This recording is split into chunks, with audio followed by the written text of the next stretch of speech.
नमस्कार दोस्तों।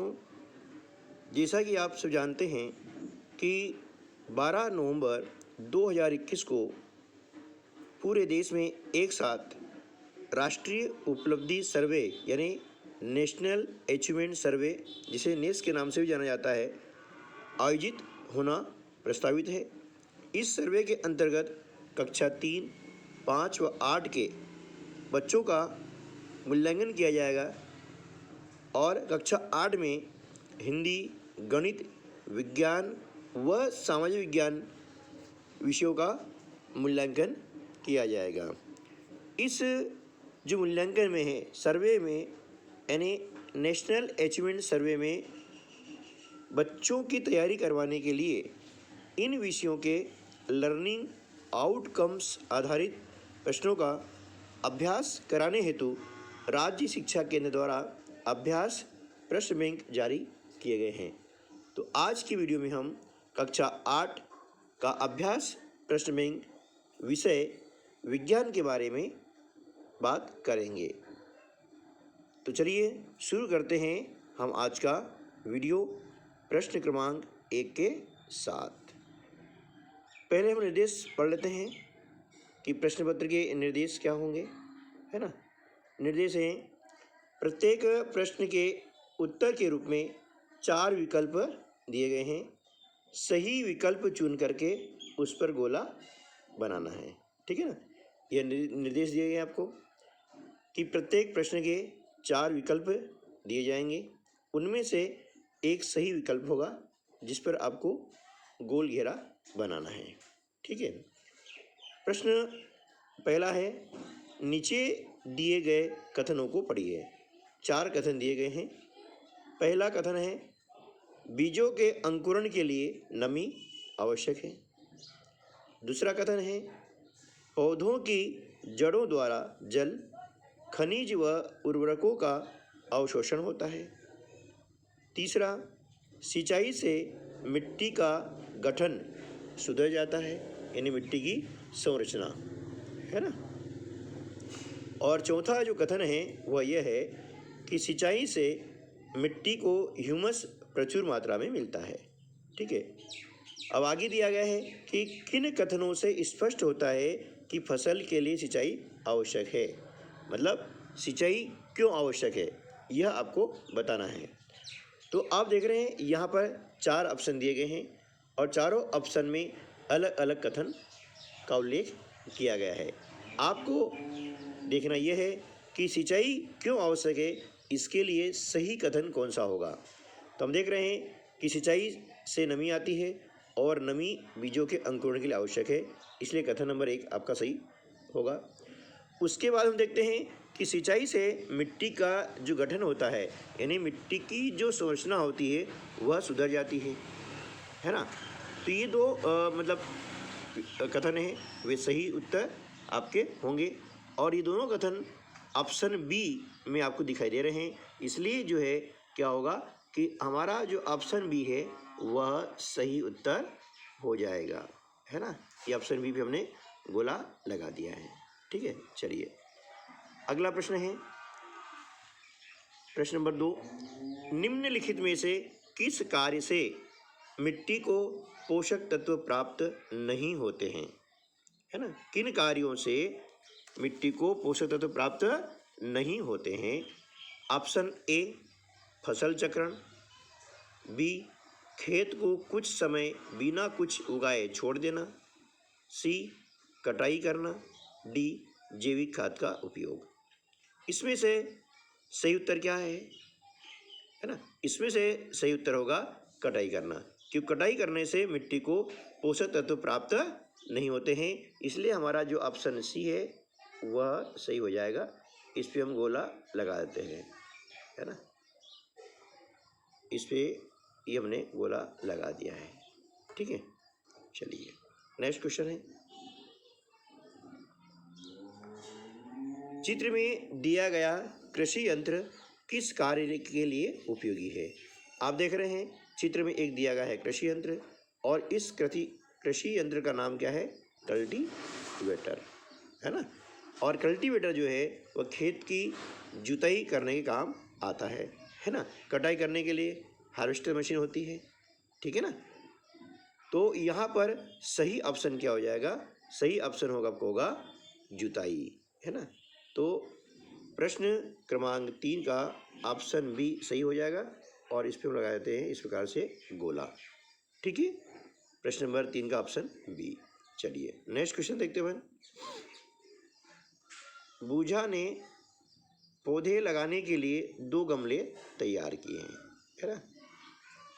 2 गमले तैयार किए हैं। किस गमले में पौधे को ह्यूमस प्रचुर मात्रा में मिलेगा। गमला अ आप देख रहे हैं, इसके अंदर मिट्टी और गोबर की खाद मिला करके डाली गई है।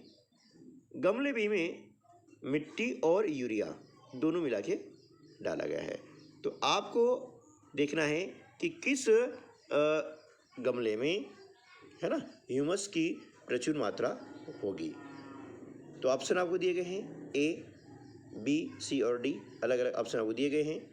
तो अब देखेंगे कि मिट्टी में जब गोबर खाद मिलाई जाती है तो ह्यूमस की मात्रा बढ़ जाती है, ठीक है। इसलिए इसका सही जो उत्तर होगा वो होगा ऑप्शन ए, है ना।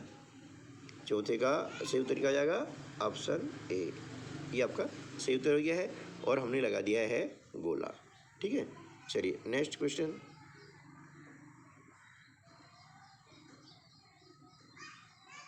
प्रश्न क्रमांक 5, है ना, आप देख रहे हैं।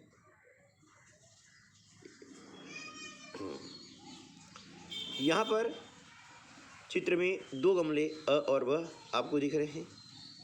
गमले के अंदर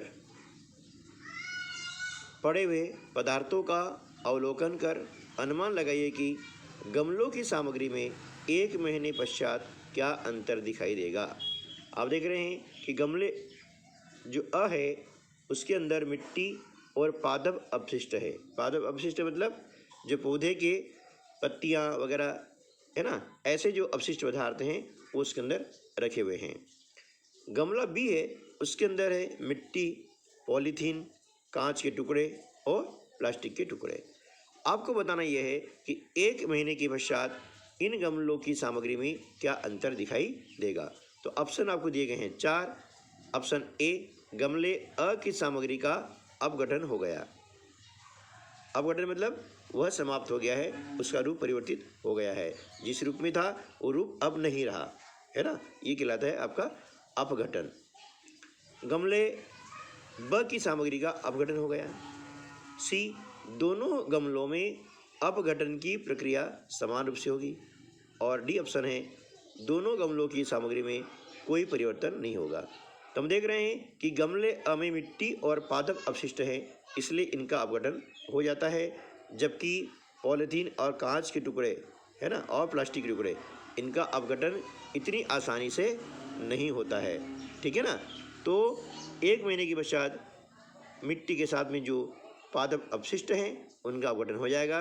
इसलिए हमारा जो सही उत्तर होगा वह होगा ऑप्शन ए। तो हम लगा देते हैं ऑप्शन ए पर गोला, इस प्रकार से, ठीक है ना। चलिए अब नेक्स्ट क्वेश्चन हम पढ़ते हैं। प्रश्न नंबर 6 कि एक नमी युक्त रोटी को किसी डिब्बे में ढककर कुछ दिनों तक रखने पर उसमें फफूंद आ जाती है।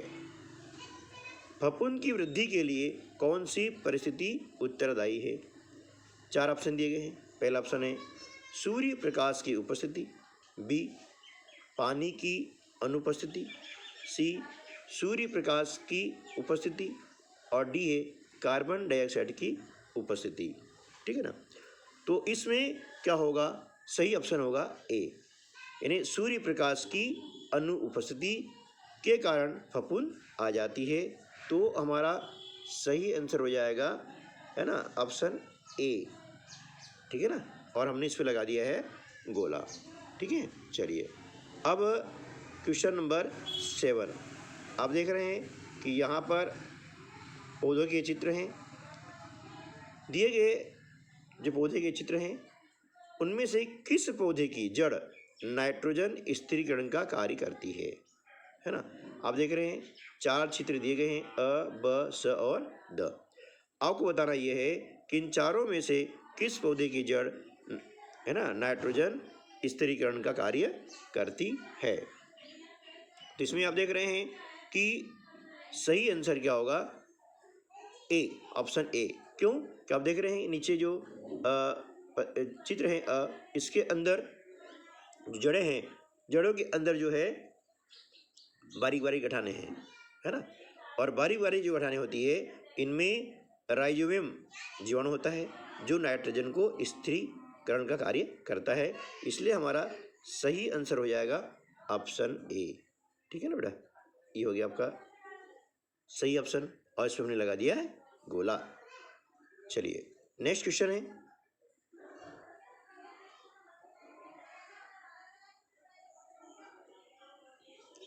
बूझो अपने घर जाना चाहता है, उसके सामने 4 रास्ते हैं।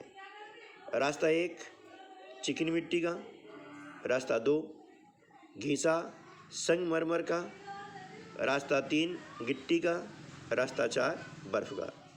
किस रास्ते पर बूझो के फिसलने की संभावना कम है ना, किस पे कम फिसलेगा?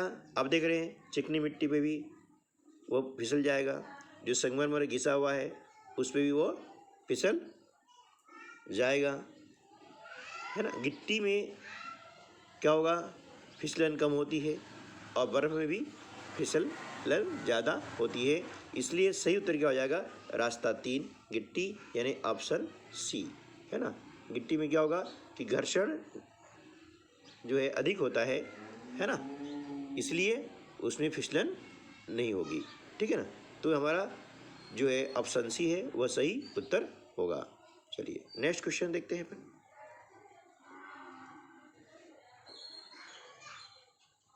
ये आप देख रहे हैं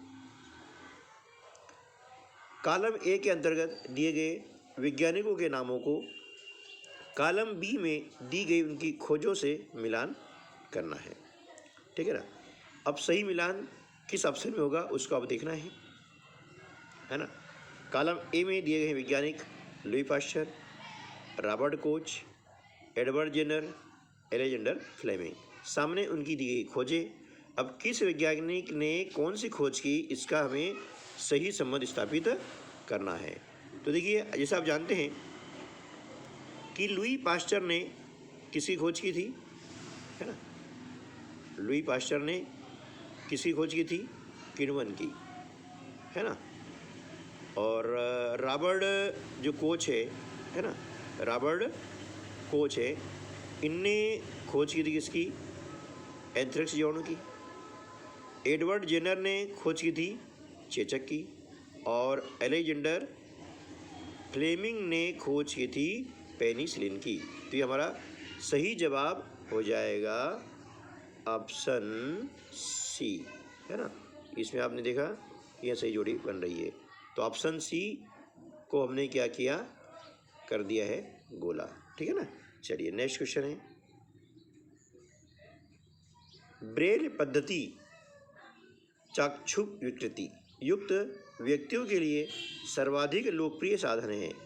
इस पद्धति के आविष्कारक कौन हैं, है ना। तो ब्रेल जो पद्धति है उसके आविष्कारक हुए हैं लुई ब्रेल। कौन हुए हैं, लुई ब्रेल। तो हमारा ऑप्शन डी जो है वह हो जाएगा सही। ठीक है बेटा, ये हो गया। चलिए नेक्स्ट क्वेश्चन,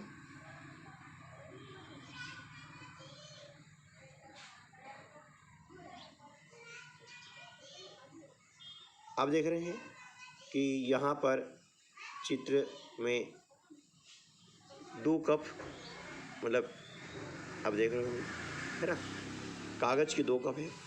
पहले में पानी एवं दूसरा खाली लेकर के मोमबत्ती ज्वाला पर रखे जाते हैं।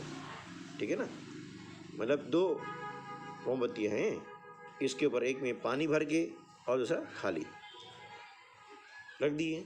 अब रखने के बाद क्या होता है कि दूसरा कप आग पकड़ लेता है, जबकि पहला कप जिसमें पानी है आग नहीं पकड़ता है, बल्कि कप का पानी गर्म होने लगता है। ठीक है, आग नहीं पकड़ने के संबंध में 2 कथन दिए गए हैं कि इसने आग क्यों नहीं पकड़ी है। कथन अ, कागज के कप को दी गई ऊष्मा चालन द्वारा जल में चली जाती है। ब कथन दिया गया है जल की उपस्थिति में ताप कागज के ज्वलन ताप तक नहीं पहुंच पाता है। उपयुक्त दोनों कथनों में सही है। अब कौन सा सही है इसका उत्तर ये आपको बताना है ना। तो इसका सही उत्तर है कि दोनों कथन जो है वो दोनों सही है, क्योंकि कागज के कप को जो ऊष्मा दी गई थी वह चालन के द्वारा जल में चली गई है ना। और जल की उपस्थिति में ताप जो है कागज के ज्वलन ताप तक नहीं पहुंच पाता है। इसलिए हमारा सही उत्तर हो जाएगा ऑप्शन सी। इसमें कथन अ और ब दोनों ही सत्य हैं। ठीक है, चलिए नेक्स्ट क्वेश्चन देखते हैं। मैं एक वाद्य यंत्र हूँ, है ना, प्रश्न क्रमांक 12। मैं एक वाद्य यंत्र हूँ, मुझमें ध्वनि कंपित तानित झिल्ली द्वारा उत्पन्न होती है। बताओ मैं कौन हूँ। नीचे आपको दिए गए हैं 4 option. Option A harmonium, B sitar, C बांसुरी और डी तबला। ठीक है ना। इन चारों में से सही वाद्य यंत्र होगा वो होगा तबला, है ना। ये हमारा सही उत्तर हो जाएगा। ठीक है दोस्तों, तो इस प्रकार से हमने आज की वीडियो में प्रश्न क्रमांक 1 से 12 हल किए हैं। उम्मीद है कि आपको ये प्रश्न अच्छे लगे होंगे। इनका अभ्यास करते रहिए ताकि हमारे जो नेक्स्ट का सर्वे होगा, मूल्यांकन होगा, उसमें हमें बिल्कुल हल करने में आसानी हो जाएगी, है ना। तो मिलते हैं अगली वीडियो में, तब तक के लिए नमस्कार। आपको इस प्रकार से इसके अभ्यास प्रश्न के कम से कम 10 वीडियो मिलने वाले हैं, है ना। तो अगला वीडियो प्राप्त करने के लिए इसको लाइक कीजिए, शेयर कीजिए। जय हिंद, जय भारत।